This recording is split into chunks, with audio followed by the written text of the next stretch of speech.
India میں تجارت کریں. آفٹر ورڈس ایمپرر اورنگزیب آئے. This is a picture of emperor Aurangzeb. Mughal emperor Aurangzeb کی یہ تصویر ہے. انہوں نے بھی برٹش ایسٹ انڈیا کمپنی کو بہت سپورٹ کیا انڈیا میں تجارت کے لیے، لیکن ایمپرر اورنگزیب کے انتقال کے بعد ان کے بیٹوں نے آپس میں لڑنا شروع کر دیا. ان کی بیٹوں کی آپس میں لڑائی ہو گئی. کس لیے؟ زمین کے لیے، جائیداد کے لیے، حکومت کے حاصل کرنے کے لیے. ان کے تمام بیٹے چاہتے تھے کہ ان کو زیادہ سے زیادہ زمین ملے اور وہ زیادہ سے زیادہ لوگوں پر اپنی حکومت جما سکیں، جس کی وجہ سے کیا ہوا، تمام مسلمان آپس میں لڑنا شروع ہو گئے. کس لیے؟ تاکہ ان کو زیادہ سے زیادہ زمین و جائیداد اور حکومت کرنے کے لیے علاقے مل سکیں. اس کی وجہ سے مسلمانوں کی حالت بہت کمزور ہو گئی اور مسلمان دن بدن ڈاؤن فال کا شکار ہوتے رہے. مسلمانوں میں ڈاؤن فال آ گیا. وہ اس طرح سے جس طرح بادشاہت اپنی انڈیا پہ چلاتے تھے اس طرح سے بادشاہت نہیں چلا سکتے تھے. آہستہ آہستہ کمزور ہوتے گئے اور برٹش ایسٹ انڈیا کمپنی آہستہ آہستہ اوپر آتی گئی. اس کا فائدہ صرف برٹش ایسٹ انڈیا کمپنی نے نہیں بلکہ اور بھی بہت ساری قومیں جو انڈیا میں بستی تھیں انہوں نے بھی اٹھایا، جن میں سے ایک تھے مرہٹھے. A struggle for power. What happened to the Mughal Empire after the Emperor Aurangzeb died? His sons fought one another. جب مغل ایمپائر کے جو ایمپرر تھے اورنگزیب، ان کا انتقال ہوا تو ان کے جو بیٹے تھے وہ آپس میں لڑنے لگ گئے. I have already told you کہ وہ ایک دوسرے سے جائیداد کی خاطر اور حکومت کی خاطر، حکومت حاصل کرنے کے لیے، زیادہ سے زیادہ علاقوں پر اپنی حکومت جمانے کے لیے ایک دوسرے سے لڑنا شروع ہو گئے. This made the empire weaker, جس کی وجہ سے مغل ایمپرر کا جو ان کی بادشاہت تھی مسلمانوں کی وہ بہت کمزور ہو گئی، اور جس کی وجہ سے the Marathas began to take the Mughal land. جو مراٹھے تھے انہوں نے مسلمانوں کے علاقوں پر قبضہ جمانا شروع کر دیا. They began to take it by force. The Marathas were Hindus from a small part of Maharashtra in the west of India. مراٹھاز کون تھے؟ مراٹھاز بیسیکلی ہندو تھے جو کہ انڈیا کی ایک اسٹیٹ مہاراشٹرا کے رہنے والے تھے. انہوں نے جب دیکھا کہ مسلمان کمزور پڑ رہے ہیں تو انہوں نے آہستہ آہستہ اپنی ایک فوج بنائی اور جو مسلمانوں کے انڈر علاقے آتے تھے وہ اپنے انڈر لینا شروع کر دیے اور ان پر قبضہ جمانا شروع کر دیا. By 1758, the Maratha Empire stretched across most of the subcontinent. 1758 تک جو مراٹھوں کی حکومت تھی وہ زیادہ تر سب کانٹیننٹ پر پھیل چکی تھی. The British East India Company ruled the part now known as Bangladesh. اور برٹش ایسٹ انڈیا کمپنی جو تھی وہ اب صرف اس علاقے پر حکومت کرتی تھی جس کو ہم آج کل بنگلہ دیش کہتے ہیں. The Marathas took over part of the land that is now Pakistan.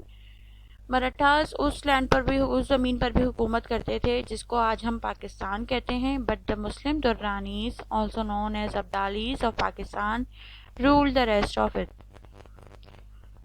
لیکن مسلم درانیز جو افغانی تھے بیسیکلی انہوں نے بھی سب کانٹیننٹ پر حکومت شروع کر دی. By 1761, Ahmad Shah Durrani, also known as Ahmad Shah Abdali, led the Durranis into battle against the Marathas. 1761 میں احمد شاہ ابدالی نے درانیز کو یا افغانیز کو مراٹھاز کے خلاف جنگ پہ مجبور کیا. مراٹھوں سے جنگ ہوئی and this was a third battle of پانی پت. بہت بڑی اور مشہور جنگ ہے پانی پت کی جو افغانیوں اور مراٹھوں کے بیچ میں ہوئی تھی. The Durranis won and they took Punjab and Delhi. Afghani جو تھے یا درانی جو تھے انہوں نے مراٹھوں کے خلاف جنگ جیتی پانی پت کی اور پنجاب اور دہلی پر حکومت کرنے لگ گئے.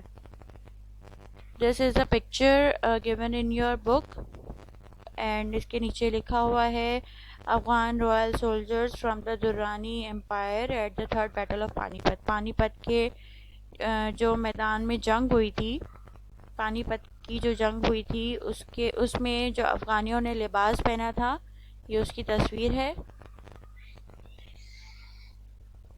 زمزمہ gun. What is Zamzama gun? The Zamzama gun that Ahmad Shah Abdali used at the battle. This is a picture of a Zamzama gun جو کہ احمد شاہ ابدالی جو افغانستان کے رولر تھے یا بادشاہ تھے انہوں نے جنگ میں استعمال کی تھی. یہ وہ گن ہے، اس کا نام زمزمہ گن ہے. It is now in front of the Lahore museum. Lahore museum میں یہ گن ابھی رکھی گئی ہے اور اس میوزیم کے فرنٹ پہ یہ گن موجود ہے، احمد شاہ ابدالی کی زمزمہ گن.